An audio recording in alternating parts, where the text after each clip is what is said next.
வணக்கம் நண்பர்களே, சில்லறை தட்டுப்பாட்டை போக்கும் வகையில் அடுத்த மாதம் 200 ரூபாய் நோட்டுகள் வெளியிடப்படும் என ரிசர்வ் வங்கி அறிவித்துள்ளது.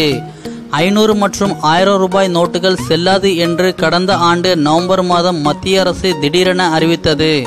பழைய ரூபாய் நோட்டுகளை வங்கிகளில் மாற்ற ஏற்பாடும் செய்யப்பட்டது. அதன்படி 95% ரூபாய் நோட்டுகளை மத்திய அரசு திரும்ப பெற்றது.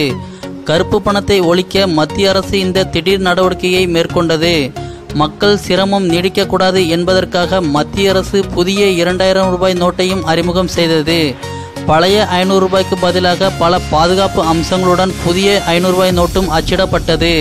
ஆனால் ரூபாய் 500, 2000 நோட்டுகளை மாற்றுவது தொடர்ந்து மக்களுக்கு சிரமமாகவே உள்ளது. அந்த குறையும் நிவர்த்தி செய்ய ரிசர்வ் வங்கி ஆலோசித்தது. இதைத் தொடர்ந்து புதிய 200 ரூபாய் நோட்டை அறிமுகம் செய்ய முடியும். அதன்படி புதிய 200 ரூபாய் நோட்டுகள் அச்சடிக்கும் பணிகள் கடந்த மாதம் தொடங்கப்பட்டது.